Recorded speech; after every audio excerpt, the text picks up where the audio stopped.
Shaun Johnson is gone, and the New Zealand Warriors 2025 premiership is out the door because Shaun Johnson decided to say bye-bye. Or can they find a solution which they have multiple choice in terms of who they should put in the number 7 jersey? And I literally mean A, B, C, D, E, F, G. Pretty much they got about 7 players they could put in the number 7 jersey. But who will it be? Yes, the Warriors were very disappointing in 2025. Andrew Webster will be under a lot of pressure after a great first season and then went absolute rubbish in 2023. But to be honest, the Warriors played good enough football to make the finals, but just could not win the tight games in the end. They lost about 10 of those tight games. If they won those games, they would have been in the finals reckoning, but unfortunately they just could not get it done. And I think the Anfanua Blake signing, once he signed on somewhere else, the team just morale went downhill from there. So yeah, replacing him with James Fisher-Harris is absolutely brilliant. But the question mark is he signed for the payday, or is he actually going to deliver for the Warriors? That is the question mark. I remember the likes of the Wickies and the Steve Prices. They were good for the team. Don't get me wrong. They're very good for the team. But again, didn't deliver the premiership that we wanted. No premiership yet, and the Warriors have got probably a little bit to do if they want to be premiership threats, but they're going to have to find a gun number 7. And I think they need to make some changes in their backline if they want to be the team to beat in 2025. But yes, the big loss of Johnson, folks, is not good for you Warriors fans out there. They really need to improve that. They really need to go to another level.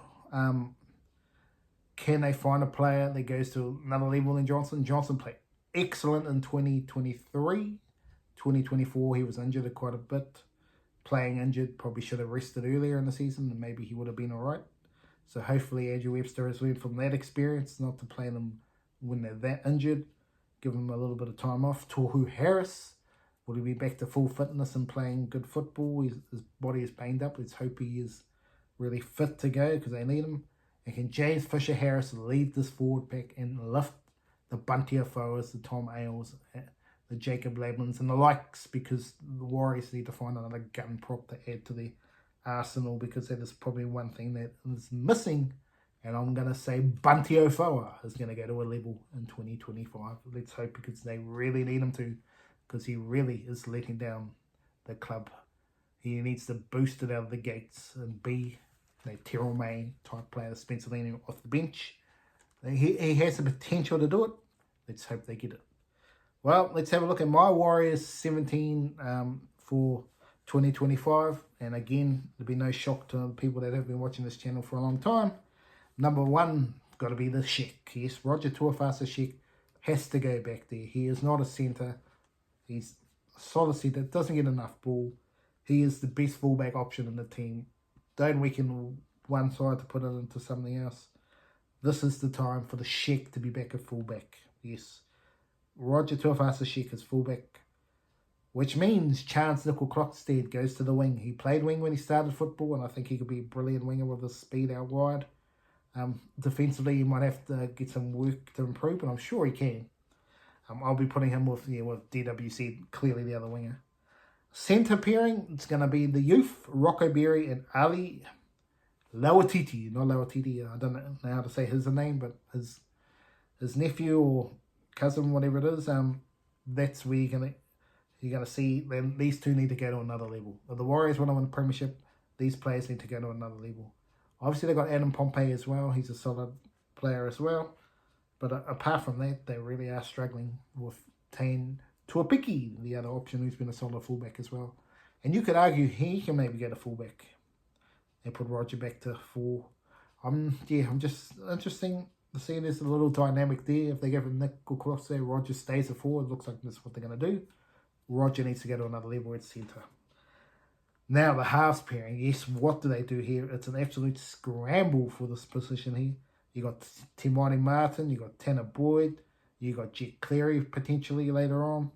But for me, my 6, if he stays fit, is Luke Metcalf. He's my number 6. And Chanel Harris-Tevita is the close like for Johnson. But again, he needs to go to another level in terms of consistency leading the team around.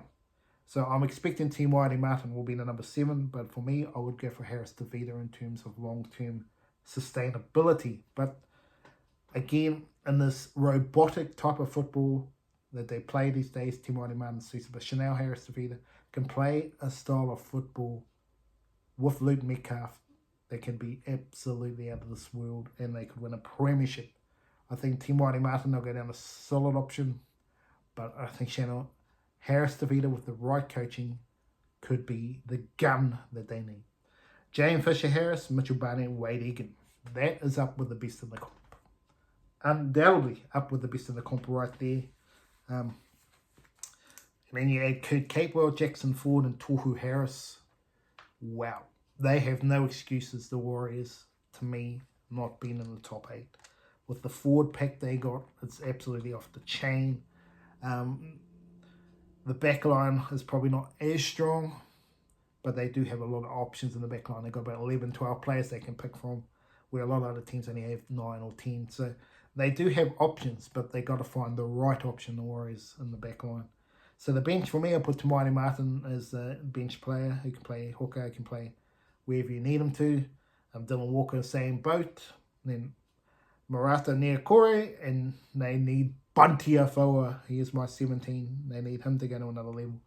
Otherwise, him or Tomei or Jacob Labin or Freddie Luskic. They are the players. Jet Cleary, Adam Pompey, Tane Tuapiki. These are the people that missed the squad. They're the chances. They've got a bit more depth than some of the other clubs we've spoke about earlier, but they probably just don't have their top-notch players. They got the Fisher-Harris. Barney is probably going towards there. They got a lot of solid players after that. Yeah, if you really put in nitty-gritty, you need a strike centre. You can argue the halfback and a winger. That's probably the 3 things. You get those 3 things, they're premiership threat. That's probably where I've seen the missing links there. If they could get a strike centre out there, which you could say is Sheck. That's the argument I had putting Sheck there. But he wasn't getting enough ball, so if he is going to play there. But I think Rocco Berry could be that man. But again, drop the ball. Don't drop the ball, Rocco Berry. What's the strengths? Well, the forward pack, clearly. 8 to 13 is out of this chain. And the bench of Dylan Walker and Marata Niakore, especially. If they can find another prop, wow. They got a gun back bench line, which means they got to be top 8. But the back line is my concern. They've got to get that mix right. Who is the number 7? I can argue Tanner Boyd for goal-kicking purposes. They might go down that way. Is Jet Cleary. You wouldn't think they let Jet Cleary go if they thought he was a good player. Or is it more of a development thing? They were hoping that the Warriors would play like Reece Walsh and then they'll bring him back into the fold when he's ready. Interesting around that one, because he could potentially have played 6 for Penrith. So, bit of a scratch your head on that one, but maybe that's what the whole thing about that is, for more development. So the Warriors obviously got to get a halfback fix. Obviously, the loss of Shaun Johnson is huge, and they got the James Fisher-Harris replacement for Anna Blake with Shaun Johnson. They haven't really replaced. Well, they might have if Jet Cleary or Tanner Boyd turn up and be the one. Interesting how that goes. They could be the one. They might be the Knights of the last couple of years. They just keep swapping their halves around and they get it done. But knowing Webster, he's pretty loyal to his team. So whoever he picks, he generally sticks to it. So that I do like that in Webster. He sticks to his convictions. But they just need a little bit more. And I think with the saga of Anna Blake gone, James Fisher-Harris is here for a while. And if he can lift the standards of the rest of the team, sky's the limits, the Warriors back towards premiership chances. Where do I realistically have them? Obviously being biased with the Warriors here, folks. Yes, they should. With the squad, they need to be top 8. They just need to be top 8. Are they top 4? Maybe.